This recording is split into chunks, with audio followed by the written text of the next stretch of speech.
When my daughter-in-law's father asked me where I lived, I smiled and said, "Just a small room near the bus stop."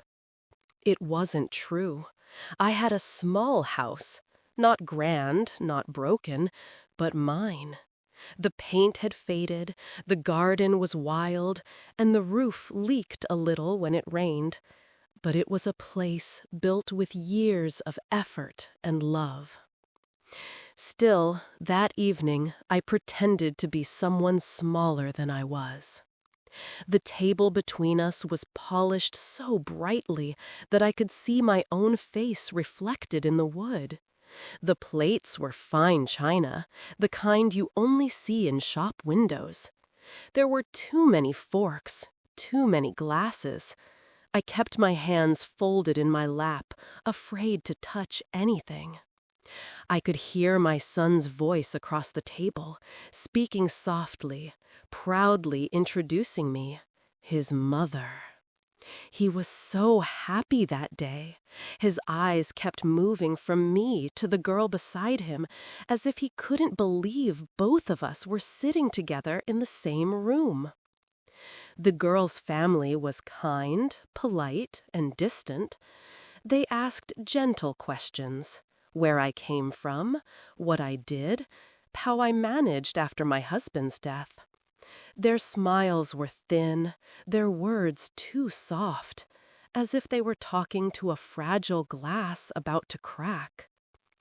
When they asked about my house, I hesitated.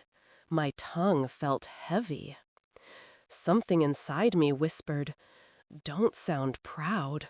Don't sound too sure." So I said, "I live in a small room, just me." Their smiles widened, polite and relieved. I saw a flicker in the girl's mother's eyes, the kind of look that says, she's simple, no threat, no demands. I don't know why I said it. Maybe because I was afraid they'd think I wanted something, money, comfort, or status. I didn't. I only wanted my son to be accepted, to marry the woman he loved without anyone thinking he came from less. But as I sat there, pretending to be smaller than I was, I felt my son's eyes on me. He didn't say anything. He just looked, confused, maybe even hurt, and I pretended not to see. That night, after I came home, I sat on my bed and stared at the old family photo on my wall. My husband's smile looked back at me, calm, proud, and honest. I whispered to him in the dark, "I lied today, not because I'm ashamed of what we built, but because I wanted to protect it." I thought it would be just one small lie. I didn't know it would follow me for years, like a quiet shadow I could never step out of. My name is Maria. I am 62 years old, and I have lived in the same little house for almost 40 years. The walls are pale cream, though the paint has cracked near the corners. The kitchen smells faintly of cardamom and old wood. When I wake up each morning, I make tea for one, pour it into a chipped cup, and watch the street outside come alive. Children run to school with their bags bouncing on their backs. The milkman rings his bell. Life, in its small ways, never really stops. I wasn't always alone. For most of my life, this house was full of noise, the clatter of pots, the hum of my husband's laughter, the sound of our son's feet running through the hallway. My husband's name was Peter. He was a school teacher, tall and soft-spoken, with a patience that I often envied. He loved books more than food, and our small home was filled with them: novels, history, and a few tattered science magazines. When money was tight, he would still find a way to buy one more book, saying, "It's cheaper than regret." We were never rich, but we had enough. Enough to send our son to a good school, enough to save a little each month, and enough to give him the freedom to dream. Our son, Daniel, was our world. From the moment he was born, I felt a kind of love that terrified me, the kind that makes you afraid of everything that could hurt him. I used to hold him close and whisper, "You will make the world proud someday." He would giggle and say, "You'll see, Mama." When Peter passed away, Daniel was 16. A heart attack, sudden and cruel. One moment he was reading in his chair. The next, he was gone. I remember sitting beside him for hours, my hands on his cooling arm, unable to believe that life could change without warning. That day, something in me hardened, but something else grew softer too. I became both mother and father. I cooked, worked part-time at a nearby school, and managed every bill and every tear on my own. Daniel grew quieter, more serious. He started working part-time in college to help me, even though I never asked him to. Every evening when he came home from classes, he would sit beside me at the kitchen table, and we would talk about everything: his dreams, my worries, the small joys of ordinary life. Sometimes we would eat dinner in silence, both too tired to speak, but content just being together. There's a kind of peace in small lives. People who live quietly are often misunderstood. They're not lazy, not dull, just content. I liked my little world. I didn't want more. My garden, my books, my tea. It was enough. But Daniel was different. He had my husband's heart and my stubbornness. He wanted to do more, see more, be more. And I never stood in his way. When he started working in a software company, I still remember the day he brought home his first paycheck. He handed it to me with both hands and said, "Mama, this is for you, for everything." I laughed and said, "No, my son, this is for your future." But secretly, I kept the envelope. It's still in my cupboard, unopened, wrapped in a small piece of cloth. It reminds me of the day I realized my boy had become a man. A few years later, he told me about her, the girl who would change his life. Her name was Clara. The first time he said it, his voice softened. That's how I knew it was serious. "She's from my office," he said. "Kind, smart, and, well, she's wonderful, Mama." I smiled, though my heart felt a small pinch of fear. Every mother knows this, the quiet ache of realizing someone else now holds the key to your child's happiness. I asked, "Does she make you laugh?" He nodded. "She makes me feel like everything's possible."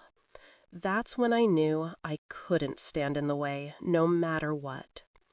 The day he told me he wanted to marry her, I said yes before he could finish the sentence. His joy was like sunlight filling the room. I had seen that light in his father once, many years ago.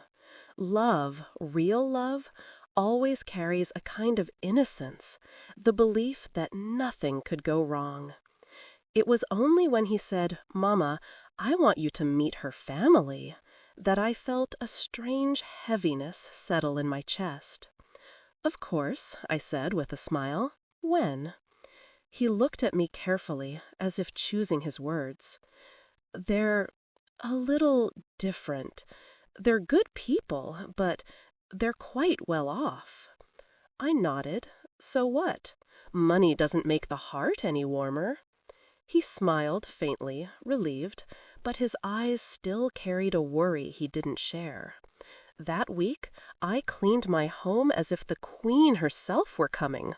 I ironed my best sari, the blue one Peter bought me for our anniversary. It was old, but it still made me feel graceful. I polished my sandals, combed my hair neatly, and even borrowed a pair of pearl earrings from my neighbor. I wanted to look simple, but respectable. The morning of the dinner, Daniel was nervous. He kept adjusting his collar, checking his watch. "Don't worry," I told him. "They'll like me. I'm quite charming when I want to be." He laughed, but his smile was tight. "Mama, just be yourself, okay?" "Who else would I be?" I asked, though even then I wasn't sure what he meant. We reached their house just before sunset. It stood at the end of a long street lined with tall trees and quiet gardens. Their home was beautiful. White stone walls, golden lights, the smell of jasmine from the garden. I felt a tremor of nervousness as the gate opened automatically. Inside, everything gleamed, the kind of order that only money can buy. I heard Clara's voice first. She came rushing to the door, her face bright, her arms open. She hugged me, and for a moment I felt warmth. She really did seem like a kind girl. But then her mother appeared, elegant, distant, graceful in a way that made me instantly aware of every wrinkle on my hands. Her father shook my hand politely, smiled with the stiffness of a man who's learned manners more than kindness. They invited me in, and that's when I noticed the table, long, heavy, shining like a mirror. A chandelier hung above, its crystals catching the evening light. I remember thinking, how lovely, and how far this is from my world. We sat down, and the questions began, soft, polite, and sharp beneath the surface. "Where do you live, Mrs. Maria? Do you stay alone? What does your family do?" All asked with sweet smiles, all measured, all watching. And in that moment, that quiet, weightless second, I made the decision that would follow me for years. I chose to shrink, to sound smaller, to sound harmless, to protect my son from judgment. I decided to hide my truth. I didn't know then that small lies have long shadows, and that sometimes pretending to be less doesn't make the world love you more. It just makes them believe you belong beneath them. The fire crackled louder, throwing sparks into the night sky like tiny stars trying to escape gravity. Laughter from the group started to fade as Michelle's story took a turn. "And that's when I realized," she said quietly, staring into the flames, "that sometimes love doesn't end, it just changes shape." The waves hushed against the shore, as if even the sea wanted to listen. Max shifted uncomfortably. He hadn't expected this story to be about him. A girl beside him, Leah, his fiancée, reached for his hand, unaware of the storm brewing between the two. Michelle's voice trembled, steadying only through sheer will. "You know, when a son stops calling, a mother starts to wonder if she taught him to love too much or not enough." The group sat frozen, unsure if this was part of the storytelling or something far more personal. The bonfire flickered, and for a brief second, Max saw his mother's face illuminated, soft, tired, and full of something that wasn't anger, but a kind of unspoken grief. He tried to look away, but the guilt pressed against his chest. The moon above watched silently, bright and distant, like an unblinking witness to human mistakes. For a long while, nobody spoke. The only sound was the slow rhythm of the waves folding onto the sand. Then Max stood up, brushing the sand off his jeans. His voice was low, careful, as if afraid to break the quiet. "Mom," he said, "I didn't know you felt that way." Michelle looked up. The firelight danced across her eyes, softening the years of silence between them. "You weren't supposed to know," she replied.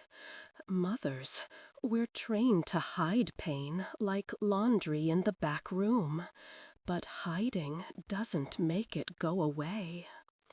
Leah looked between them, her hand still gripping the edge of her blanket. "Max talks about you all the time," she said gently. "He misses you, but he doesn't know how to say it." Michelle smiled, a small, tired smile that reached nowhere near her eyes. "He doesn't have to say it. I'm just happy to see him. Happy." But her voice cracked slightly at the word happy. Max took a few steps closer. "You didn't deserve how I left things. I was scared, I think. Scared to grow up. Scared to fail you. Scared to choose my own life." "You didn't fail me," Michelle whispered. "You just forgot that love doesn't replace. It expands. You could have had both, your wife and your mother. You still can." The group of friends pretended to look at the ocean, giving them privacy, but everyone was listening. The night had grown colder, the fire smaller, but the space between Michelle and her son felt warmer. Max knelt beside her and took her hand, the same hand that had once held him through nightmares, scraped knees, and first heartbreaks. For a moment, no words were needed. The moonlight brushed against the waves as if sealing a promise. Then Michelle said, almost to herself, "I thought I'd lost my son forever. Turns out I just had to wait by the fire long enough for him to find his way back." The wind carried her words out to sea. Somewhere between the moon and the tide, forgiveness found its home. Next morning, the world felt softer. The ocean shimmered in pale gold. The air carried the smell of salt and driftwood, and the sand was cool beneath Michelle's feet as she walked alone along the shoreline. The bonfire had turned to gray ash, scattered by the early breeze, but its warmth lingered in her chest. For the first time in years, she felt at peace. Max and Leah were still asleep in the small cottage they'd rented for the weekend. Before heading out, Michelle had left a short note on the kitchen table. "Thank you for coming back to me. No anger, no explanations, just that." She looked toward the horizon, where the sea met the sky, and thought of all the years she had spent waiting for apologies, for closure, for someone to understand what she'd quietly endured. But standing there, she realized something simple and profound. Love doesn't always return the way you expect it to. Sometimes it circles back quietly, like the tide, and finds you when you're ready to receive it. "I used to think growing old meant being forgotten," she murmured to herself, watching a seagull trace the water's edge. "But maybe it just means learning to remember differently." She thought of her late husband, of their little house filled with laughter and chaos. She thought of Max as a boy, how he used to press wildflowers into her palms after school, proud of his tiny treasures. Life had moved so fast since then. People change, she realized, not because they stop loving, but because love itself changes shape. As she walked back toward the cottage, she noticed Max standing by the door, watching her. His hair was a mess, his expression soft and tired. When their eyes met, he smiled in that shy way that had always been his as a child. "Coffee's ready," he said. Michelle laughed, a quiet, grateful sound. "You still make it too strong." "I learned from the best," he replied. They sat together on the small wooden steps, steaming mugs in hand, while the world slowly woke up around them. Leah joined them a little later, wrapping a shawl over her shoulders, her presence calm and respectful. There was no awkwardness, no forced conversation, just the quiet rhythm of belonging returning home. As the sun climbed higher, Michelle closed her eyes for a moment and listened to the sound of her son and daughter-in-law talking beside her. Soft, ordinary, beautiful. It wasn't the reunion she had once imagined. It was something smaller, but more real. Later that day, when Max helped her pack her things for the trip back home, she turned to him before leaving. "Take care of her," she said, "and take care of yourself, too. Don't forget that your roots still matter, even when you grow far from them." Max nodded, his throat tightening. "I won't forget again." Michelle placed a gentle hand on his cheek. "Good, because mothers never really let go. We just learn to love quietly from a little distance." She smiled, then stepped into the taxi waiting by the road. Through the window, she saw Max wave, and Leah resting her head on his shoulder. That image stayed with her long after the car pulled away, a living picture of peace. As the miles passed, she looked out at the rolling countryside, the fields glowing under the sun, the rivers threading through green valleys, and she whispered, "I'm not alone anymore." Because forgiveness, she now understood, isn't about forgetting what happened. It's about deciding that love is still worth remembering. When she reached her home, she placed a single photograph on her mantel, one from the beach with the moonlight and the fire and all the faces she had missed for so long. Then she made herself a cup of tea, sat by the window, and let the light fill the room. And as evening fell, she smiled to herself, a smile not of sadness, but of peace. Because love, when it finally finds its way home, doesn't knock. It simply walks in and sits beside you, as if it never left. Sometimes love doesn't leave. It just gets quiet for a while.